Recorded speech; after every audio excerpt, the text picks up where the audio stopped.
अ, या आपण वचनात जाण्या अगोदर एक प्रार्थना करूया. धन्यवाद, धन्यवाद, धन्यवाद स्वर्गीय पित्या. तुला हे सुंदर साठी धन्यवाद करतो ईश्वराच्या. खरोखर परमेश्वरा तू हा सुंदरसा दिवस आणि परमेश्वरा ही वेळ दिलीस राजा तुझ्या उपस्थितीमध्ये बसण्यास त्याबद्दल तुला धन्यवाद करतो राजा. प्रभू ईश्वराच्या आजच्या वचनाद्वारे आमच्या प्रत्येकाशी बोल राजा आणि खरोखर तुमची या वचनाद्वारे प्रभूजी आमच्या प्रत्येकाचं जीवन तू आशीर्वादित कर राजा. आणि तू आम्हाला परमेश्वरा वचन ऐकून परमेश्वरा किंवा ऐकणारे नाही परंतु त्यानुसार बनणारे असं बनव परमेश्वर आणि खरोखर तुझ्या उपस्थितीकरता आम्ही धन्यवाद करतो राजा. आजच्या सुंदरशा गीतबद्दल तुला धन्यवाद करतो. ही सर्व प्रार्थना उद्धारक येशूच्या पवित्र आणि गोड नावात करत आहे म्हणून तू ऐक स्वर्गीय पित्या. Amen. Praise the lord. So या आपण वचनात जाऊया. आपण यशायाचं 40 जे आहे ते आपण वाचणार आहे. यशाया 40 अध्यायाचं 31 जे स्क्रिप्चर आहे ते आपण वाचणार आहे. तरी परमेश्वराची आशा धरून राहणारा नवीन शक्ती संपादन करतील. ते गरुडाप्रमाणे पंखांनी वर उडतील. ते धावतील तरी दमणार नाहीत, चालतील तरी थकणार नाहीत. तर जसं आता आपण वचन वाचलं, की जे परमेश्वरावरती धरून राहतात, त्यांना काय होणार परमेश्वर नवीन शक्ती जी आहे ते देणार आहे. की ते काय करणार आहे त्यांना परमेश्वर गरुडाप्रमाणे काय आहे पंख देणार आहे, की ते उडतील आणि ते धावले तरी ते दमणार नाहीत, चालले तरी ते थकणार नाहीत. सो आता या जेव्हा हे वचन मी वाचत होते तेव्हा परमेश्वराने अनेक गोष्टी ज्या आहेत त्या वचनाद्वारे माझ्याशी प्रभू बोलला आणि त्या आज आपण पाहणार आहे की नक्की परमेश्वर आपल्याला काय सांगत आहे. परमेश्वराची आशा धरून चालणं म्हणजे एक्झॅक्टली आपल्याला काय केलं पाहिजे. ते इथे 5 गोष्टी आहेत ज्या आपण या वचनातून आज पाहणार आहेत. एक आहे की परमेश्वराची आशा धरून चालणं. त्यानंतर परमेश्वराचं वचन सांगते की परमेश्वर काय करणार आहे आपल्याला नवीन शक्ती जे आहे ते देणार आहे. बरोबर? पहिले झालं आपण परमेश्वरावरती काय आहे आपल्याला परमेश्वराची जी आहे ती आशा धरून आहे, वेट करायचं आहे. राहणं म्हणजे थांबायचं आहे देवासाठी. त्यानंतर आपण पाहतो की परमेश्वर काय करणार आहे आपल्याला नवीन शक्ती जी आहे ते प्रदान करणार आहे. गरुडाप्रमाणे दुसरी गोष्ट काय आपण या वचनात पाहतो तर गरुडाप्रमाणे परमेश्वर काय करणार आहे आपल्याला पंख देणार आहेत, की आपण काय करू गरुडाप्रमाणे जे आहे आपण उडू शकतो. आणि त्याच्यानंतर 4थी आणि 5वी गोष्ट काय आहे, की आपण जरी चाललो, जरी आपण धावलो तरी आपण काय होणार थकणार नाही. आपण काय होणार कमजोर नाही पडणार.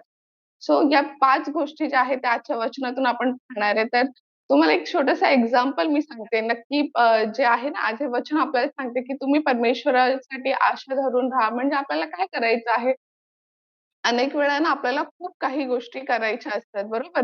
म्हणजे मला हे करायचंय, मला ते करायचं. त्या गोष्टी करत असताना कुठेतरी आहे ना आपल्याला देवाच्या इच्छेनुसार वागणं खूप गरजेचं आहे. कारण जेव्हा आपण देवाच्या इच्छेनुसार चालतो, जेव्हा देवाने सांगितलेल्या गोष्टीनुसार वागतो, जेव्हा परमेश्वराचा जो पवित्र आत्मा जो त्यांनी आपल्याला दिला आहे, जेव्हा पवित्र आत्म्याच्या इच्छेने आपण चालतो, त्यावेळेस आपण आपल्या जीवनात जे आहे ते विजय पाहतो. आणि जसं आता वचन सांगते, की परमेश्वर काय करेल आपल्याला नवीन शक्ती प्रदान करेल. आपण चाललो, धावलो तरी थकणार नाही आपण, दमणार नाही. कारण का परमेश्वर आपल्याला ते काम करण्याकरता काय करत आहे, शक्ती देत आहे, सामर्थ्य देत आहे. परंतु जेव्हा प्रियानो आपण आपल्या इच्छेने चालतो किंवा आपण आपल्या मर्जीने गोष्टी करण्याचा प्रयत्न करतो, ज्या गोष्टी देवाने आपल्याला सांगितल्या नाहीत, त्या गोष्टी तरी जेव्हा आपण करायला लागतो, तर आपण पाहतो की आपल्याला थकायला होत आहे. आपण कुठेतरी आत्म्यामध्ये आपल्याला एक वीकनेस फील होतो किंवा एक ड्रायनेस फील होतो. आपल्याला फील होतं की अरे आपण एवढं सगळं करतोय, पण तरी पण आपण आपल्या जीवनामध्ये तो परमेश्वराचा आनंद कुठेतरी आपल्याला अनेक वेळा दिसत नसतो आणि आपण या गोष्टी करता आपण काय होतं थकून जातो. तर एक तुम्हाला छोटंसं एक्झाम्पल मी शेअर करते, की नक्की परमेश्वरावरती बिस्त ठेवणं किंवा परमेश्वरासाठी थांबणं म्हणजे काय? आपण जो फोन यूज करतो प्रत्येक जण राइट? आपण डेली हा काय करतो फोन यूज करतो. आता तुम्ही सकाळपासून घेऊन रात्रीपर्यंत जो फोन यूज करता, तर हा फोन यूज करताना आपल्याला फोनची बॅटरीकडे पण आपल्याला लक्ष द्यावं लागतं राइट? मी सकाळपासून रात्रीपर्यंत फोन यूज करते. रात्री झोपताना मी फोनला चार्जिंगला लावलं नाही किंवा सकाळी उठल्यावरती फोन चार्जिंगला लावला नाही, विसरली. एक दिवस मी पूर्ण वापरते. मे बी नेक्स्ट डे पर्यंत त्याची बॅटरी जाईल. परंतु एक काळ किंवा एक वेळ असा येईल, की फोनची बॅटरी काय होणार आहे, पूर्णपणे डेड होऊन जाणार आणि ज्यावेळेस फोनची बॅटरी पूर्णपणे डेड होऊन जाणार, तेव्हा तो फोन आपल्या काही देखील कामाचा उरणार नाही. कारण का कंप्लीटली काय होणार आहे, स्विच ऑफ होऊन जाणार. तर इट्स एक्झाम्पल जे आपण आज पाहतो, की फोन तसा त्याला एक टाईम टू टाईम त्याला चार्ज करावं लागतं, ताकी आपण त्या फोनला नेक्स्ट टाईमसाठी जे आहे ते यूज करू शकतो. सेम तसंच आपल्याला आपल्या प्रति जीवनात जेव्हा आपण चालतो परमेश्वरामध्ये, आपल्या ख्रिस्ती जीवनात, आपल्या विश्वासी जीवनात जेव्हा आपण चालतो प्रियानो, आपल्याला वेळेने म्हणजे दररोज मी म्हणेल प्रत्येक क्षणाला किंवा प्रत्येक एक-एक टाईममध्ये जे आहे ते आपल्याला प्रभूच्या उपस्थितीत बसणं गरजेचं आहे. त्याला विचारणं गरजेचं आहे, की देवा तुझी काय इच्छा आहे माझ्यासाठी? की मी काय करू? मी कुठे गेलो पाहिजे? मी काय केलं पाहिजे? आणि जेव्हा देव आपल्याला या गोष्टी सांगतो, तर परमेश्वर आपल्याला त्या गोष्टी करण्यासाठी सामर्थ्य देखील देत असतो. सो आपल्याला ही गोष्ट नेहमी लक्षात ठेवली पाहिजे. जसं आपण आपला फोन वेळेला चार्ज करत राहतो, ताकी त्या फोनचा आपण पुढे जो आहे तो वापर करू शकतो. एक्झॅक्टली तसंच आपल्या जीवनामध्ये आपल्याला देवाच्या उपस्थितीत बसणं गरजेचं आहे, प्रार्थना करणं गरजेचं आहे आणि परमेश्वराकडे विचारणं गरजेचं आहे. त्यानंतर जे आहे कारण का जेव्हा आपण प्रभूच्या उपस्थितीत बसतो, आपण प्रार्थनेत बसतो, त्यावेळेस आपल्याला काय होतं परमेश्वराच्या उपस्थितीने तो भरतो. पवित्र आत्म्याने तो आपल्याला रिलीव्ह करतो आपल्या स्पिरिटमध्ये आणि आपल्याला एक नवीन शक्ती प्रदान होते रोजची कामं जे आहेत ते करण्याकरता. सो आपण एक फोनचा जे उदाहरण आहे ते लक्षात ठेवूया पियानो आणि आपण सतत जे आहे ते परमेश्वराच्या उपस्थितीमध्ये बसण्याचा प्रयत्न करूया. आपल्याकडे मी असं नाही म्हणत, की वेळ नाहीये कारण का देवाने आपल्याला वेळ दिली आहे. आपण जेव्हा उठतो त्यावरती तर आपण प्रार्थना केलीच पाहिजे. जसं लास्ट टाईम मी बोललेली, की प्रार्थना खूप गरजेची आहे. तर जेव्हा आपण उठतो त्यावेळेस त्या क्षणी आपण प्रभूकडे प्रार्थना केली पाहिजे. इतर वेळेला देखील तुम्हाला अगदी शक्य नाहीये, की दरवेळेस नाही का एका खोलीत स्वतःला बंद करून प्रार्थना करणं. तर तुम्ही जिथे असाल, ज्या ठिकाणी असाल त्या प्रत्येक क्षणाला तुम्ही प्रभूकडे हाक मारू शकता. असं नाहीये, की परमेश्वर आपली प्रार्थना ऐकणार नाही. आपण जिथून देखील परमेश्वराला हाक मारतो, खऱ्या हृदयाने परमेश्वर आपली प्रार्थना ऐकत असतो. सो आपण प्रत्येक क्षणाला जे आहे परमेश्वराची आठवण ठेवणं गरजेचं आहे आणि आपण परमेश्वराकडे काय केलं पाहिजे, प्रार्थना केली पाहिजे. त्यानंतर म्हणजे आपण आपल्या रोजच्या जीवनामध्ये जेव्हा आपण चालत असतो प्रियानो, तर अनेक गोष्टी आपल्या जीवनात असतात. आपल्याला कामं असतात घरातली, ऑफिसमधली. अनेक जण आहेत जे ऑफिसला जातात, घरातले कामं करतात, मिनिस्ट्रीचं काम असतं. खूप काही दिवस घरामध्ये आपल्या लाईफमध्ये आपले रिस्पॉन्सिबिलिटीज असतात. त्यानंतर आपल्याला एक फिजिकल आपल्याला काम असतंच प्रियानो, परंतु सोबत आपल्याला मेंटली देखील अनेक गोष्टी आपल्या डोक्यामध्ये चालत असतात, की अच्छा आज आपल्याला हे करायचंय किंवा कोणी ऑफिसमध्ये काम करतंय, तर बॉसनी मला असं बोललं किंवा माझ्या कलीग्सनी माझ्यासोबत चीटिंग केली. म्हणजे नाही का अनेक मेंटली देखील आपल्याला प्रेशर असतो. कोणी घरी जरी बसलंय, तरी आज लेकरं असे का वागतायत किंवा आज माझा पती माझ्याशी असं का बोलला? जर आपण आपल्या रोजच्या जीवनात चालत असताना ना, अनेक गोष्टी आपल्याला फिजिकली पण एक्झॉस्ट व्हायला होतं आणि मेंटली म्हणजे आपले जे विचार आहेत, त्या विचारांनी देखील आपल्याला काय झालं होतं, पूर्णपणे आपली जी बॅटरी असते किंवा जे आपण चार्ज केलेलं असतो, ते उतरत असते ह्या सगळ्या गोष्टींमध्ये. स्वतःला आपण तुम्ही दिवसाची सुरुवात पाहणार आणि जर तुम्ही दिवसाचा शेवट पाहताल, तर काय तुमच्याकडे तीच एनर्जी असते का जी तुम्ही दिवसाच्या सुरुवातीला असते? डेफिनेटली नसते. का? कारण का आपण दिवसभरामध्ये घरातले कामं म्हणा किंवा इतर कामं म्हणा, अनेक प्रकारचे विचार म्हणा, कधी-कधी आपल्या अवती-भोवती आपण खूप निगेटिव्ह गोष्टी ऐकत असतो. तर या निगेटिव्ह गोष्टी देखील काय करत असतात आपल्याला ड्रेन करत असतात. जसं मोबाईलची बॅटरी आपण जशी-जशी वापरतो तशी-तशी ती ड्रेन होत जाते. एक्झॅक्टली सेम तसंच आपण आपल्या जीवनात चालत असताना या ज्या गोष्टी आहेत फिजिकली काम करणं, मेंटली काम करणं आणि त्यामध्ये अनेक वेळा आपण म्हणतो की प्रार्थना करत नाही. तर अनेक गोष्टींचा जो आपल्या मनामध्ये, आपल्या विचारांमध्ये विचार चालू असतो, निगेटिव्ह थॉट्स चालू असतात, की असं होणार आहे, तसं होणार आहे. काही जणांच्या जीवनामध्ये आजार पण असते. आजार पण त्यांना काय त्यांच्या शरीरामध्ये ऑलरेडी त्यांनी शरीराला कमजोर केलेलं आहे. परंतु ते त्यांच्या विचारांना देखील कमजोर करत असतं. सारखं त्याच्या माइंडमध्ये या गोष्टी टाकत असतं, की "अरे बघ, तू आजारी आहेस, तुला असं होईल." म्हणजे नाही का निगेटिव्ह थॉट्स जे आहेत, ते आपल्या माइंडमध्ये पण चालू असतात. तर ह्या आणि त्यात आपलं स्पिरिच्युअल वॉरफेअर कारण का आपण ख्रिस्ती आहे, तर माझा विश्वास आहे की आपण प्रत्येक जण परमेश्वराच्या वचनानुसार चालण्याचा प्रयत्न करत असतो आणि अनेक आपण जेव्हा देवाच्या वचनानुसार चालतो, तर अनेक संकटांना आपल्याला तोंड द्यावं लागतं. अनेक वेळेला आपल्या जीवनामध्ये अशा परीक्षा येतात, की आपल्याला असं वाटू लागतं, की मी नक्की प्रभूच्या वचनानुसार चालू का? मी नक्की जे हे जगामध्ये गोष्टी चालल्या आहेत तसं चालू आणि मग ह्या गोष्टींमध्ये आपलं एक स्पिरिच्युअल वॉरफेअर चालू होतं, की देवाच्या वचनानुसार चालायचंय, की आपल्याला जगाच्या ने चालायचंय. तर हे सगळं करत असताना आपलं एक मेंटली आपण काय होऊन जातो, पूर्ण टॉर्चर होऊन जातो आणि ह्या सगळ्या गोष्टी काय करत असतात आपल्याला फिजिकली, इमोशनली, मेंटली आपल्याला स्पिरिटमध्ये काय करत असतात, ड्रेन करत असतात, आपल्याला डाउन करत असतात. आपली बॅटरी डाउन होत जाते. आणि जर अशा वेळी प्रियानो आपण जर प्रभूच्या उपस्थितीत बसला नाही, त्याचा हाक मारली नाही, तर कालांतराने आपण पाहू की आपण कंप्लीटली डेड होऊन जाणार. जसा फोन जो आहे तो कंप्लीटली डेड होतो. तसं आपण आत्मिकरित्या कंप्लीटली डेड होऊन जातो. आपल्याला आपली जी बॅटरी आहे ती पूर्णपणे डाउन झाल्यावरती आपण अचानक आपल्या स्पिरिटमध्ये एकदम लोनलीनेस फील करायला लागतो. आपल्याला सडनली असं वाटतं की काय चाललंय माझ्या लाईफमध्ये? परमेश्वर आहे का नाहीये? माझ्यासोबत चुकीच्याच गोष्टी का होतायत? का माझ्यासोबत असंच सर्व होत चाललंय? तर अशा सगळ्या जे गोष्टी आपल्याला देवानी ॲक्चुअली आपल्याला काय दिलं आहे, त्याची शांती दिली आहे. वचन सांगतो, की "मी तुम्हाला काय केलंय? माझी शांती दिली आहे." जी प्रभू येशू मसीहची शांती असते, जे त्याने आपल्याला जॉय ऑफ सॅल्वेशन जे आपण म्हणतो, उद्धाराचा जो आनंद असतो, तो कुठेतरी आपण काय करतो, गमावून बसतो. कारण आपण देवाच्या उपस्थितीत बसलेलो नाहीये. सो त्यामुळे आपल्याला वेळेला दररोज मी म्हणेल एक दर क्षणाला ज्यावेळेस पण तुम्हाला असं वाटतं, की ही गोष्ट जी आहे ती मला समजत नाहीये किंवा आता ही माझ्या कंट्रोलच्या बाहेर आहे. माझे विचार आता मला कळत नाहीये. तर त्या क्षणी प्रियानो तुम्ही स्वतःला सर्व काही सोडून त्या क्षणी तुम्ही जे आहे ते प्रभूला हाक मारा आणि परमेश्वराकडे प्रार्थना करा. प्रभूला विचारा, की त्यांनी काय केलं पाहिजे.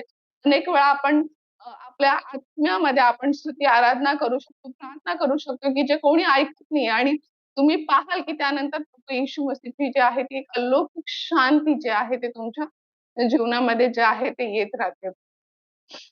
तर त्यानंतर प्रियानो आपल्याला अजून एक गोष्ट पाहायची आहे, की जेव्हा आपण आपल्या रोजच्या जीवनात चालत आहेत, आपण कोणाला भेटतो, कुठल्या व्यक्तींशी आपण भेटतो, आपण कुठे जात आहे, आपण एक्झॅक्टली काय करतो, या सगळ्या गोष्टीकडे आपण काय केलं पाहिजे, लक्ष दिलं पाहिजे. काय होतं, की बहुतेक वेळा आपण ज्या देवाने गोष्टी आपल्याला सांगितल्यात, आपण त्या न करता अनेक वेळा आपली जी इच्छा आहे, ते आपण करत राहतो. मी एक्झाम्पल सांगेल, की समजा देवाची इच्छा नाहीये म्हणजे नाही का अनेक वेळा आपण सॅटर्डे असला, संडे असला, चला मूव्ही थिएटरला जाऊया, की चला पार्टी करूया. पार्टी म्हणजे कुठली अनगॉडली पार्टी. जे विश्वासी लोकं एकत्र येतात, प्रार्थना करतायत किंवा नाही का आपण एक प्रीतिभोज करतोय, ते नाही म्हणत आहे मी. परंतु अनगॉडली पार्टीज किंवा अनगॉडली लोकांमध्ये आपण जाणं. ह्याच्यामुळे काय होतं प्रियानो, ज्या दुष्ट शक्ती असतात अशा ठिकाणी, त्या दुष्ट शक्ती काय करत असतात, आपल्याला अटॅक करत असतात. आणि त्यांना माहीत असतं, की हे प्रभूचं लेकरू आणि ते काय करत असतात, आपल्याला मेंटली आणि फिजिकली ड्रेन करण्याचा प्रयत्न करत असतात. अनेक वेळा आपल्याला फ्री टाईम असल्यावरती नाही का, अनेक जण मी सांगत आहे, इन्क्लुडिंग मी पण असं होतं कधी-कधी आपण नाही का सोशल मीडियावरती जाऊन शॉर्ट्स बघत बसतो किंवा आपण Instagram खोलून बसतो, आपण Facebook डेफिनिटली यूज करण्याला प्रॉब्लेम नाहीये. परंतु आपण त्याच्यामध्ये काय पाहत आहेत ते इम्पोर्टंट आहे. कारण का आपले डोळे काय आहेत प्रियनो, हे आपल्या शरीरासाठी प्रकाश आणि आपण आपल्या डोळ्यांनी काय पाहतो, आपल्या कानांनी काय ऐकतोय ते इम्पोर्टंट आहे. जर आपण दिवसभर सोशल मीडियावरती, आपण दिवसभर अनगॉडली लोकांमध्ये, आपण दिवसभर जे देवाला न आवडणाऱ्या गोष्टी ते करतो आणि आपण दिवसाच्या शेवटी जाऊन प्रभूकडे क्षमा मागतो, की आपण बोलतो, की "देवा तू मला तुझ्या शक्तीने भर." तर तुम्हाला वाटतं ते शक्य आहे? नाही पॉसिबल आहे. कारण का जर दिवसभर आपण आपल्या आत्म्याला ज्या गोष्टीची गरज आहे, ती गोष्ट जेव्हा आपण आपल्या आत्म्याला देत नाहीये, तर कसं काय परमेश्वर जे आहे आपल्याला त्याची शांतीने भरणार आहे. त्याच्यामुळे प्रियानो वचन सांगते, की तुम्ही काय करा परमेश्वरासाठी, परमेश्वरावरती काय करायचे आपल्याला आशा धरून चालायचे. जेव्हा आपण प्रभूमध्ये चालत असतो प्रियानो, तर अनेक वेळा आपल्याला असं वाटतं, की प्रभूमध्ये चालताना खूप चॅलेंजेस येतात. खूप इश्यूज येतात, खूप अडचणी येतात. आपल्याला फील व्हायला लागतं, की आपण नाही का लोनली आहे. कोणी आपल्याशी बोलत नाही. जेव्हा तुम्ही गुरुवारी एक सुंदरसे जे पास्टर आहेत ते आलेले आणि त्यांनी किती सुंदररीत्या त्यांची टेस्टिमनी शेअर केलेली, की कसं ते जगाच्या गोष्टीमध्ये होते, परंतु जेव्हा परमेश्वराच्या आत्म्याने त्यांना स्पर्श केलं, ते हळू करत काय करत गेले, परमेश्वराने त्यांना चुकीच्या गोष्टीतनं बाहेर काढलं. तसं ते जे चुकीचे लोकं त्यांच्या जीवनात होते, त्या चुकीच्या लोकांना परमेश्वराने बाहेर काढलं. त्यांचे जे सर्व चुकीचे मंडळी होते, ते बाहेर काढले. त्यानंतर परमेश्वराने त्यांना कसं एकटं करून जे आहे ते त्यांना परमेश्वराने काय केलं आहे, बदललं आहे. सो कधी अनेक वेळा असं होतं, की पियानो आपल्या जीवनामध्ये चुकीच्या लोकांमुळे देखील आपण परमेश्वराच्या उपस्थितीमध्ये काय आहे, आपण बसू शकत नाही. प्रभूला आपण जाणू शकत नाही. कारण का जे चुकीचे लोक असतात, जे अनगॉडली आहेत, त्यांच्यामध्ये असे स्पिरिट्स असतात, जे आपली कळत, आपल्या नकळत आपली काय करतात, आपली जी आत्मिक गोष्टी असतात, त्या आपल्या ड्रेन करत असतात. कारण का वचन सांगतं, की नेहमी काय आहे, तो काय करायला येतो, घात करायला येतो. तो चोरी करतो, घात करतो आणि मग काय करतो, आपल्याला मारून टाकतो. तर प्रथम तो काय करणार, तो आपलं जे शांती आहे, जी देवाने आपल्याला दिली आहे, जो आनंद देवाने दिलाय, तो आपलं चोरी करणार. त्यानंतर आपल्याला तो एकटा करणार. आपल्याला एकटं करून आपला नाश करण्याचा निगेटिव्ह थॉट्स टाकणार. नको-नको त्या प्रकारचे विचार टाकणार. आपल्याला देवापासून दूर करणार, देवाच्या मंडळीपासून दूर करणार, देवाच्या लोकांपासून दूर करून काय करतो तो त्या शेवट काय करत असतो, नाश करत असतो. तर त्यामुळे आपल्याला खूप गरजेचं आहे, की आपण कुठल्या लोकांसोबत आहे, कुठल्या ठिकाणी आपण जातो, आपण काय करतो, काय पाहतो, ह्या सगळ्या गोष्टींमध्ये आपल्याला लक्ष देणं खूप गरजेचं आहे. जर आपल्याला आपली आत्मिक ज्या वाढ आहे, ती आपल्याला जर करायची आहे, आपल्याला प्रभूसोबत जर चालायचं जर आपल्याला प्रभू येशू मसीह सोबत चालून जर आपल्याला थकायचं नाही आहे, तर पियानो आपल्याला नक्कीच जे आहे या गोष्टींकडे लक्ष देणं गरजेचं आहे. त्यानंतर आपण प्रभूकडे प्रार्थना करू शकतो, की परमेश्वर तू योग्य लोक आमच्या जीवनात दे. जे परमेश्वरामध्ये आपल्याला आत्म्यात जे लोकं वाढवतील, अशी लोकांसाठी आपण प्रभूकडे प्रार्थना करू शकतो आणि डेफिनिटली परमेश्वर तुमच्या जीवनातले चुकीचे लोक काढून तुम्हाला योग्य करेक्ट कनेक्शन्स काय करणार आहे, प्रभू देणार आहे. आपण रोज जे आहे ते प्रार्थनेमध्ये बसणं गरजेचं आहे. प्रभू येशू मसीहच्या उपस्थितीने भरणं गरजेचं आहे. आणि नक्कीच तुम्ही पाहताय जेव्हा तुम्ही रोज प्रभूच्या उपस्थितीत बसता, जेव्हा तुम्ही रोज प्रार्थना करता, स्तुती आराधना करता, वचन वाचता प्रियानो, तेव्हा तुम्ही पाहणार काही दिवस जेव्हा आपण अनेक वेळा असं होतं की आपण खूप दिवस प्रार्थना केलेली नसते, खूप दिवस वचन वाचलेलं नसतं आणि त्याच्यामुळे काय होत असतं की जेव्हा आपण सुरुवात करतो, तर आपल्याला अचानक झोप येऊ लागते किंवा आपल्याला अचानक असं वाटतं, की नाही माझ्याकडे हे काम आहे, ते काम आहे. पण प्रियानो डेफिनिटली आपण सुरुवात केली पाहिजे. सुरुवातीला भलेही तुम्ही 5 मिनिटापासून का सुरुवात करा, परंतु स्वतःला एक सवय लावा, की नाही मी रोज कडे जे आहे ते उपस्थिती त्याच्या बसणार आहे, मी प्रार्थना करणार आहे. 1-2 आपण स्तुती आराधनाचे गीत गाऊ शकता. स्तुती आराधना का केली पाहिजे? जेव्हा आपण स्तुती आराधना करतो, तर प्रियानो आपण आत्म्यामध्ये प्रभूसोबत होत असतो, कनेक्ट होत असतो आणि खूप वेळा असं आपण प्रियानो पाहिलं आहे, की जेव्हा आपण स्तुती आराधना करत असतो, तेव्हा आपण अचानक प्रभूच्या उपस्थितीमध्ये रडू लागतो. परमेश्वर आपल्याला त्याच्या उपस्थितीने भरायला लागतो आणि तिकडेच जे आहे ते परमेश्वर त्याच्या उपस्थितीमध्ये आपल्याला काय करतो, हील करत असतो. इंटरनली आपल्याला ज्या जखमा आपल्या झाल्या आहेत, रोजच्या जीवनामध्ये त्या आपल्याला प्रभू काय करतो, हील करतो. त्याच्या उपस्थितीमध्ये परमेश्वर घेऊन जातो. स्तोत्र संहितामध्ये सुंदरसं असं वचन सांगतं, की परमेश्वराच्या तुम्ही पाठकामध्ये काय करा, धन्यवाद करत या. त्याला स्तुती आराधनाचे गीत गा. तर आपल्याला नक्कीच काय करायचं स्तुती आराधनाचे गीत गायचे आहेत आणि आपल्याला प्रभूच्या उपस्थितीमध्ये धन्यवाद करत जे आहे त्याच्या उपस्थितीमध्ये बसायचं आहे. रोज आपल्याला वचन वाचणं गरजेचं आहे पियानो कारण का जेव्हा देव एखादी गोष्ट आपल्याला प्रार्थनेमध्ये बोलतो किंवा दृष्टांताद्वारे किंवा स्वप्नांद्वारे बोलत असतो, त्याच्या आत्म्याद्वारे जेव्हा बोलतो, तर तो डेफिनिटली जे आहे ते त्याच्या वचनातूनच बोलत असतो.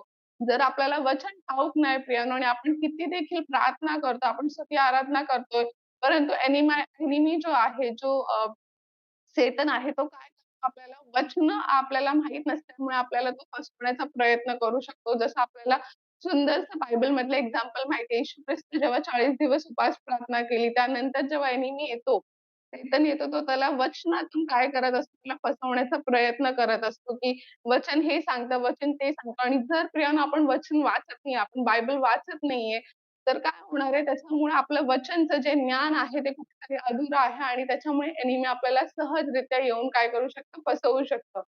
तर जेव्हा तुम्ही प्रार्थनेला बसा, तर प्रार्थना करा, स्तुती आराधना करा आणि त्यानंतर प्रभूकडे जे आहे ते एक रेव्हेलेशन मागा, की प्रभू तुझ्या पवित्र आत्म्याद्वारे जेव्हा आम्ही वचन वाचतो, त्या वचनाद्वारे तू आमच्याशी बोल. आणि डेफिनिटली जेव्हा वचन तुमच्याशी बोलणार प्रियानो, तो इतर कुठलीही व्यक्ती तुम्हाला कितीतरी सजेशन देईल, त्यापेक्षा तुम्हाला असं वाटेल, की नाही मी वचन वाचले, वचन जे आहे ते माझ्याशी बोलणार. कारण का वचन काय आहे?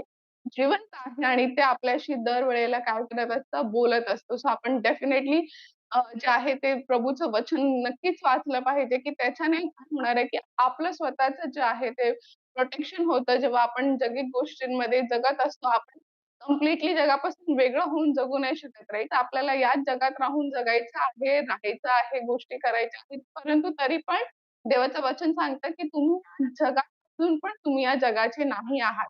तर कसं आपण या जगात राहून पण जगाचे नसू शकतो, जेव्हा आपण रोज जे आहे ते प्रभूच्या उपस्थितीत बसतो प्रियानो. जर आपण प्रभूच्या उपस्थितीत बसला नाही, तर नक्कीच जगामधल्या अनेक अशा गोष्टी आहेत, जे तुम्हाला देवापासनं दूर घेऊन जातील आणि जेव्हा आपण देवापासून दूर जातो, तर त्या इतक्या पटकन आपण दूर जातो, की आपल्याला कळणार देखील नाही, की आपण प्रभूपासून दूर केलोय.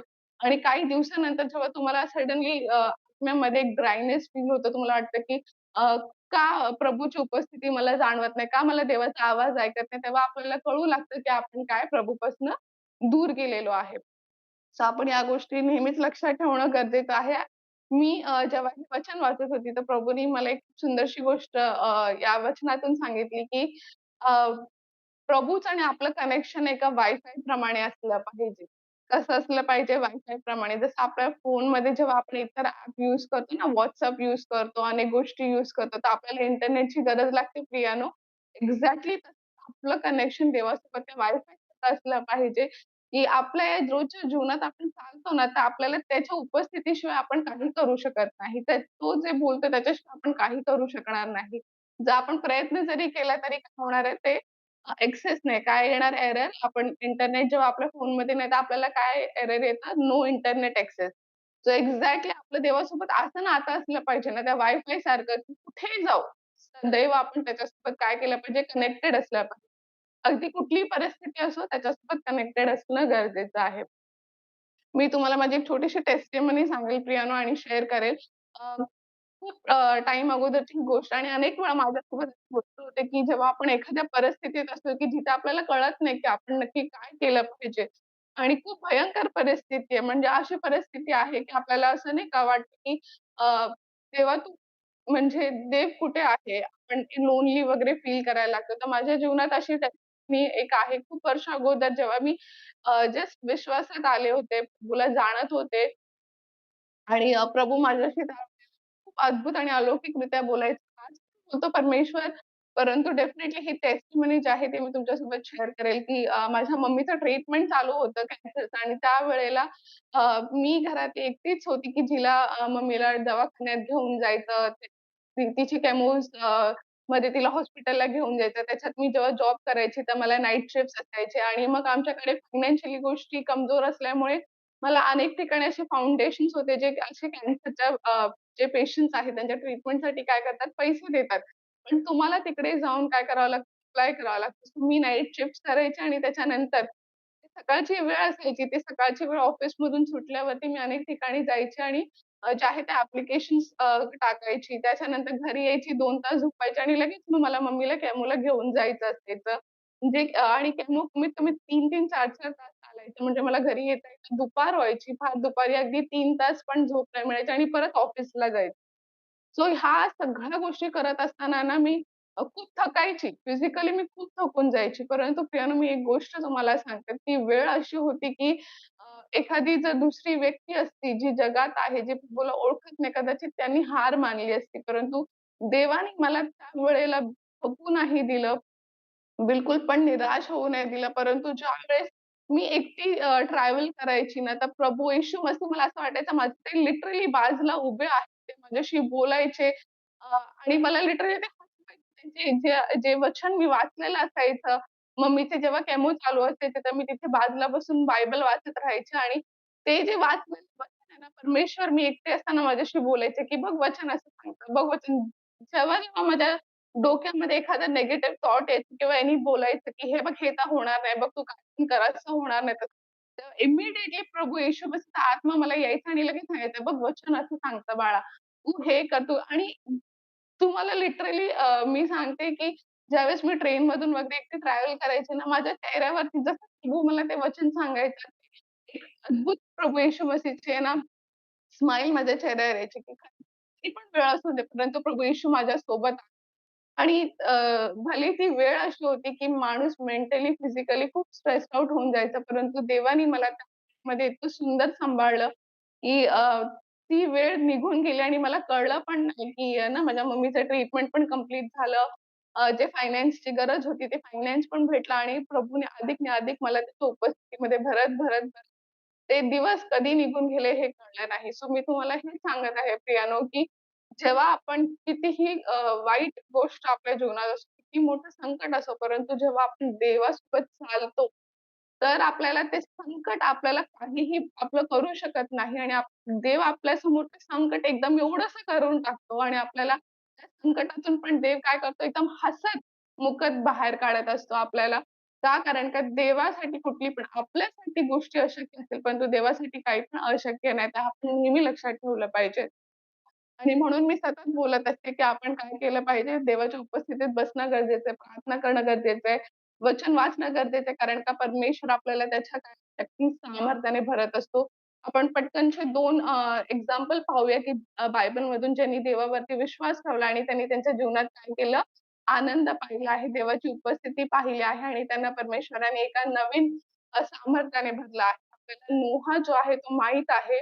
जुन्या करारमधून देवानी नोहाला सांगितलं, की "तू काय कर, बोट बिल्ड कर." ज्यावेळेस देवाने त्याला ही आज्ञा दिली, की बोट बिल्ड कर. कारण का मी काय करणार आहे पृथ्वीवरती फ्लड पाठवणार आहे. तर त्यावेळेस त्यांनी देवाचा आवाज ऐकून ते बिल्ड केलं आणि त्यांनी वेट केलं देवावरती, की नक्कीच देव काय करणार आहे मला आणि माझ्या परिवाराला काय सॉरी करणाऱ्या ह्याच्यातनं बाहेर काढणार आहे. आणि आपण पाहतो, की नोहा आणि त्याच्यासोबतचे 8 लोकं जे आहेत ते काय होतात वाचले जातात. का? कारण ते देवावरती विश्वास ठेवतात. देवावरती ते देवासाठी ते थांबतात. इतर लोकं त्यांचं तुम्ही जर वाचणार बायबलमध्ये तर तुम्ही पाहाल, की इतर लोकं जेनेसिसमध्ये त्याचा मजाक करत असतील. त्याच्यात ते हसत होते, की ह्यानी काय बिल्ड केलंय? ही आर का बांधली? कुठे पाऊस येणार आहे करून. परंतु काय होतंय त्यांनी देवावरती विश्वास ठेवला. त्यांनी लोक काय बोलतात ह्याच्याकडे लक्ष न देता त्यांनी देवावर विश्वास ठेवून आपल्याला माहिती आहे त्याचा देखील जीव वाचला आणि त्याच्यासोबत त्याच्या फॅमिलीचा देखील जे आहे तो परमेश्वराने जीव वाचवला, त्यांचा आत्मा वाचवला. नंतर आपल्याला अब्राहम माहिती आहे. अब्राहम जेव्हा 75 इयर्स होता त्यावेळेस परमेश्वर त्याच्याशी बोलला. परंतु हे सर्व प्रॉमिसेस फुलफिल होता प्रभूने त्याला जे आहे तो मुलगा कधी दिला आपल्याला माहीत आहे. जेव्हा तो 100 वर्षाचा झाला तेव्हा त्याला त्याचा प्रॉमिस जे लेकरं होतं आयझॅक ते परमेश्वराने दिलं. त्यांनी हे एवढे वर्ष थांबला. त्यांनी हा नाही विचार केला, की देव कधी करणार आहे. कधी-कधी देव आपल्याला ज्या गोष्टी सांगतो त्या करण्यास वेळ लागतो प्रियानो. परंतु तेच आहे, की आपल्याला थांबायचं आहे. त्याच्यावरती विश्वास ठेवायचा आहे, की तो जे करणार आहे ते योग्य करणार आहे आणि योग्य वेळेला करणार आहे.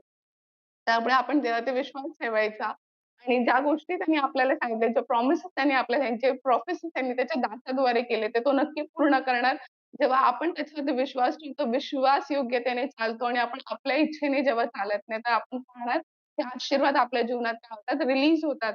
एकदम लास्ट एक्झाम्पल आहे की येशू ख्रिस्ताबद्दल आपल्याला माहिती आहे. येशू ख्रिस्त जन्मला आणि त्याच्यानंतर 30 वर्ष प्रभू येशू मसीह काय केलं, त्यांची मिनिस्ट्री स्टार्ट होण्यासाठी 30 वर्ष प्रभू थांबला. आणि 30 वर्षापर्यंत परमेश्वराने त्याला त्याच्या प्रभू येशू मसीहला काय केलं देवाने आपल्या सामर्थ्यामध्ये काय केलं परमेश्वराने त्याला वाढवलं 30 वर्ष आणि त्यानंतर पण आपल्याला माहिती आहे जेव्हा प्रभू येशू ख्रिस्ताने बॅप्टिझम घेतलं प्रियानो त्यानंतर त्याला 40 दिवस जे आहे ते प्रभूनी देवानी जे पिता आहे त्यांनी काय केलं त्याच्या आत्मा त्याला विल्डरनेसमध्ये घेऊन गेला आणि 40 दिवस जर आपण नीट वचन वाचलं त्याच्यात 40 दिवस शैतानाने काय केलं त्याला वेगवेगळ्या परीक्षांमधून टेस्ट केलं गेलं. आता 40 दिवस जर प्रभू येशू ख्रिस्ताला टेस्ट केलं आणि तो त्या टेस्टमधून पास झाला. बायबलमध्ये केवळ 3 टेस्ट आपल्याला माहीत आहेत. परंतु जर आपण नीट वचन वाचलं तर त्याला 40 दिवस नेहमीने काय केलं टेस्ट करत राहिले प्रियानो. आता प्रभू येशू मसीह हा प्रत्येक टेस्टमधून कसा पार केला कारण का 30 वर्ष प्रियानो त्यांनी प्रभूसोबत काय केलं आहे स्पेंड केले आहेत. प्रभूनी 30 वर्ष त्याला काय आहे त्याच्या आत्म्यामध्ये भरलं, बुद्धी ज्ञानांमध्ये भरलं आणि त्याच्यानंतर प्रभू येशू मसीह 40 दिवसामध्ये परमेश्वर जे आहे तो प्रिपेअर झाला.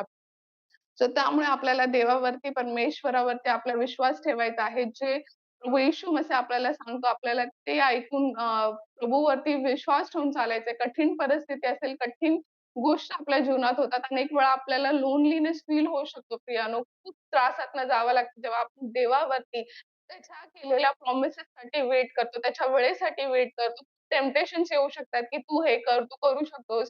सोड ना, देवानी सांगितलंय पण तू कर. प्रियानो मी सांगेल, की तुम्ही देवासाठी वाट पहा. देव जोपर्यंत तुमच्या लाईफमध्ये ते ब्लेसिंग्स ओपन नाही करत, तोपर्यंत तुम्ही वेट करा आणि नक्कीच तुम्ही पाहाल, की अद्भुत आणि अलौकिकरित्या देवाने काय मला आशीर्वादित केलेलं आहे. सो आपण डेफिनेटली देवावरती विश्वास ठेवूया. कारण का जर आपण देवावरती विश्वास नाही ठेवत आणि त्याच्या वेळेसाठी जर थांबत नाही, तर आपल्याला ज्या आशीर्वाद आहे आणि जे गोष्टी प्रभू येशू मसीह देणार आहेत, त्या देखील आपण कधी-कधी गमावू शकतो. बायबलमध्ये सिंपल एक्झाम्पल देवानी सौल राजाचं दिलं आहे. आपण माहिती की सौल राजाला का देवानी त्याचं जे पद होतं राजाचं ते त्याच्यामधनं काढलं. कारण का पहिले तर त्यांनी जी गोष्ट त्याला करायची नव्हती, ती गोष्ट त्यांनी केली. ते सॅक्रिफाईस त्यांनी दिलं. आपण नक्कीच हे वचन जाऊन वाचू शकतो प्रियानो. फर्स्ट सॅम्युएलमध्ये हे वचन आहे, की सौल राजाने काय केलं, की त्यांनी काय केलं सॅक्रिफाईस दिलं. जे त्याला ॲक्चुअली देणं त्यांनी दिलं नव्हतं पाहिजे, परंतु त्यांनी काय केलं सॅम्युएल जो प्रॉफेट आहे तो आला नाही. त्याच्यामुळे साऊल राजाने काय केलं सॅक्रिफाईस देऊन तो मोकळा झाला. देवाने त्याला आज्ञा दिलेली सेकंड टाईम त्याने आज्ञा मोडली, की देवाने त्याला सांगितलेलं, की सगळ्या गोष्टींचा नाश कर. परंतु त्यांनी काय केलं, की काही जनावरं त्यांनी वाचवून ठेवले. तर त्यामुळे प्रियानो जेव्हा आपल्याला माहिती आहे, की जेव्हा त्यांनी या आज्ञा तोडल्या, तर प्रभू सॅम्युएल त्याला काय बोलतो, की कारण तू देवाचा आवाज ऐकला नाही आणि तू आज्ञा मोडलीस, त्याच्यामुळे तुझ्यापासून हे जे पद आहे राज्याचं ते काढलं गेलं आणि दुसरं कोणाला देण्यात आलंय. तर म्हणून प्रियानो मी सतत हीच गोष्ट तुम्हाला रिपीट करून सांगते, की देवासाठी थांबा. देव जर तुम्हाला एखादी गोष्ट त्यांनी रिव्हील केली आहे, त्याच्या आत्म्याद्वारे सांगितलंय, त्याच्या दासाद्वारे सांगितलं आहे. तर देवाकडे रोज प्रार्थना करा, त्याच्यावरती विश्वास ठेवा आणि त्याच्या आशीर्वादांकरता आपण वेट करूया. या प्रोसेसमध्ये ह्याला वेटिंग प्रोसेस जो म्हणतात, त्या वेटिंग प्रोसेसमध्ये अनेक चॅलेंजेस येऊ शकतात. परंतु तुम्ही प्रभूवरती विश्वास ठेवून चाला आणि नक्कीच परमेश्वर तुम्हाला जे आहे त्याच्या सामर्थ्याने भरेल, त्याच्या आनंदाने भरेल आणि असे आशीर्वाद रिलीज करतील जे तुमच्याकडे मावणार नाहीत आणि तुम्हाला देव काय करणार आहे, अद्भुत आणि अलौकिकरित्या त्याच्या राज्याकरता देखील उपयोग करणार आहे. सो या आपण प्रार्थना करूया. धन्यवाद, धन्यवाद, धन्यवाद स्वर्गीय पित्या, तू ह्या सुंदरशा वेळेसाठी खरंच कोटी-कोटी आणि लाखो-लाख धन्यवाद करते येशू मसीह. प्रभू येशू राजा, आम्ही पाहिलं राजा, की कसं आम्ही तुझ्यावरती परमेश्वर अभ्यस्त ठेवला पाहिजे. तुझ्यावरती आम्ही वेट केला पाहिजे. हो प्रभू येशू राजा, तू आम्हाला शिकव प्रभूजी, की आम्ही आमच्या हृदयाच्या इच्छा न पूर्ण करता तुझी जी इच्छा आहे, तुझ्या ज्या योजना आमच्याकरता आहेत राजा, त्या इच्छेने, त्या योजनेने चालण्याकरता तू आम्हाला सहायता आणि मदत कर येशू ख्रिस्ता. ये प्रभू यीशु मसीह तुझ्या पवित्र आत्म्याने आम्हाला तू भर, तुझ्या अग्नीच्या सामर्थ्याने तू भर राजा. प्रभू येशू मसीह इथे उपस्थित असलेल्या माझ्या प्रत्येक बहिणीला, भावाला परमेश्वराचे परमेश्वर हे वचन ऐकत आहे, त्या प्रत्येकाला तुझ्या पवित्र हातांमध्ये सरेंडर करते राजा. तुझ्या पवित्र आत्म्याने तू त्यांना भर, तुझ्या अग्नीच्या सामर्थ्याने तू त्यांना पूर्णपणे भर राजा. त्यांचा आत्मिक कान तू उघड येशू, की ते तुझी वाणी स्पष्टपणे ऐकतील राजा. त्यांचे आत्मिक डोळे तू उघड राजा, की तू त्यांना ज्या गोष्टी दाखवत आहेस परमेश्वरा, त्या गोष्टी पाहण्यासाठी त्यांना तू सहायता आणि मदत कर राजा. त्यांचं मुख तू उघड राजा, की ते जिथे जातील प्रभू ईश्वराच्या तिथे परमेश्वरा तुझं नाव उंचावण्यासाठी राजा. तुझी स्तुती आराधना करण्याकरता राजा, तुझी प्रार्थना करण्याकरता त्यांना तू सहायता आणि मदत कर राजा. होऊ दे प्रभू येशू मसीह केवळ आणि केवळ तुझंच नाव आमच्या प्रत्येकाद्वारे उंचावलं जाऊ दे राजा. आणि खरोखर परमेश्वरा माझ्या प्रत्येक बहिणीला, भावाला परमेश्वरा तू ब्लेस कर आणि आशीर्वादित असं कर. तुझ्या उपस्थितीने तू पूर्णपणे भर परमेश्वर आणि तुझं अद्भुत आणि अलौकिक कार्य आमच्या परमेश्वर या प्रत्येक बहिणीच्या, भावाच्या जीवनात तू कर. जे वचन ऐकत आहेत प्रत्येकाला तू ब्लेस कर, आशीर्वादित कर. त्यांच्या ज्या समस्या आहेत तुझ्या पवित्र हातांमध्ये देते राजा. मला ठाऊक नाही, परंतु तुला ठाऊक आहे राजा आणि त्यांना तू त्यांच्या त्या समस्येमधनं बाहेर काढ. त्यांच्या प्रश्नांची उत्तरं त्यांना तू दे राजा. आणि त्यांना तुझ्या आशीर्वादाने तू अद्भुत आणि अलौकिकरित्या भर तुझी. खरंच परमेश्वर अनेक टेस्टिमनीज आमच्या कानावरती ऐकू येऊ दे परमेश्वरा, की तू त्यांच्या जीवनामध्ये अद्भुत आणि अलौकिक कार्य असं केलंस राजा. तुझ्या आशीर्वादाने तू माझ्या प्रत्येक बहिणीला, भावाला भरलंस त्याबद्दल मी तुला धन्यवाद करते. त्यांच्या परिवाराला तुझ्या पवित्र हातांमध्ये देते राजा. त्यांना देखील तुझ्या रक्तात कव्हर करते. प्रत्येकाला तुझ्या आशीर्वादाने भर. विशेष करून विकास पाटलांकरता तुझ्याकडे कळकळीची प्रार्थना आणि याचना करते प्रभू येशू मसीह. जसं ते सुवार्थ फेरीसाठी परमेश्वरा अनेक राज्यामध्ये परमेश्वरा भेट देत आहेत राजा. तुझ्या दासाला तू ब्लेस कर आणि आशीर्वादित कर राजा. तुझा दास ज्या-ज्या ठिकाणी पाऊल ठेवेल परमेश्वरा त्या-त्या ठिकाणी परमेश्वरा तुझ्या अलौकिक बेदारी उतरून येऊ दे राजा. अनेक परमेश्वरा आत्मे जे तुला जाणत नाहीत राजा, अशा आत्मे परमेश्वरा तुझ्या उपस्थितीमध्ये येऊ दे राजा. तुझ्यासमोर गुडघे टेकून परमेश्वरा त्यांनी आपल्या मुखाने कबूल करू दे. येशू मसीह हा जिवंत परमेश्वर आहे प्रभू येशू राजा. तुझ्या पवित्र आत्म्याद्वारे या प्रत्येक आत्म्याला तू स्पर्श कर राजा आणि अद्भुत आणि अलौकिक कार्य असं तू प्रभू येशू राजा विकास पास्टरांद्वारे करत तुला मी धन्यवाद करते राजा. परमेश्वरा तुझे दास अनेक ठिकाणी ट्रॅव्हल करत असताना त्यांच्या सुखी सांगती तू राजा. त्यांच्या सर्व गरजा तुझ्या स्वर्गीय भंडारातून तू पूर्ण कर राजा. जे फायनान्शियल गरज आहे परमेश्वरा ती नीड तू येशूच्या नावात पूर्ण कर राजा. देणारे हात तू पुढे कर राजा. जे देणारे त्यांच्या हृदयात तू परमेश्वरा कार्य कर राजा आणि खरोखर परमेश्वरा तुझ्या राज्यामध्ये ज्या कुठल्या गोष्टींची कमतरता आहे राजा, तू येशूच्या नावात पूर्ण केलीस म्हणून तुला मी धन्यवाद तसेच प्रभू ईश्वराच्या डोंगरगणचं परमेश्वराचे कन्स्ट्रक्शन आहे ते तू ब्लेस कर, आशीर्वादित कर राजा. आणि खरोखर प्रभू ईश्वर राजा हे school of end time prophecy लवकरात लवकर उभं राहू दे राजा, की परमेश्वरा तुझ्या दासाला तिथून परमेश्वरा अनेक असे परमेश्वरा तुझे दास परमेश्वरा उभे राहू दे परमेश्वरा. वचन घेते परमेश्वरा सांगणार आहेत. वचनद्वारे तुझे अनेक दास तू त्या ठिकाणी प्रिपेअर करत आहेस. म्हणून तुला मी धन्यवाद करते राजा. विकास पास्टरांच्या संपूर्ण परिवारासाठी तुला धन्यवाद करते. त्यांना तुझ्या रक्तात कव्हर करते राजा. त्यांच्या सर्व गरजा येशूच्या नावात तू पूर्ण कर राजा. सगळ्यांना चांगलं आरोग्य देऊन तू आशीर्वाद दस्त कर राजा. जे आमचे गुरुवारचं आणि रविवारचं परमेश्वरा चर्च सभा आहे राजा, ती तू ब्लेस कर, आशीर्वादित कर. तुझी उपस्थिती सामर्थ्याने उतरून येऊ दे राजा. आणि खरोखर परमेश्वरा केवळ आणि केवळ तुझं नाव आमच्या प्रत्येकाद्वारे उंचावलं जाऊ दे राजा. ही सर्व प्रार्थना आम्ही उद्या येशूच्या पवित्र व गोड नावात केली म्हणून ऐक स्वर्गीय पित्या. आमेन. या आपण पित्याची प्रार्थना करूया. हे आमच्या स्वर्गातील पित्या, तुझे नाव पवित्र मानले जावो. तुझे राज्य येवो. जसे स्वर्गात पृथ्वीवरी तुझ्या इच्छेप्रमाणे हो. आमची रोजची भाकर तू आज आम्हास दे. आम्ही जसे इतरांचे अपराध क्षमा केले, तसेच तू देखील आमचे अपराध क्षमा कर आणि आम्हास परीक्षेत आणू नकोस, तर आम्हास वाईटापासून सोडव. कारण की राज्य, सामर्थ्य आणि गौरव ही सर्व काळ तुझीच आहे. आमेन. या आपण आपले दोन्ही हात उंचावूया. प्रभू यीशु रक्त की जय. प्रभू यीशु रक्त की जय. प्रभू येशूच्या रक्ताचा जय जयकार असो. Praise the lord. जय मसीह की.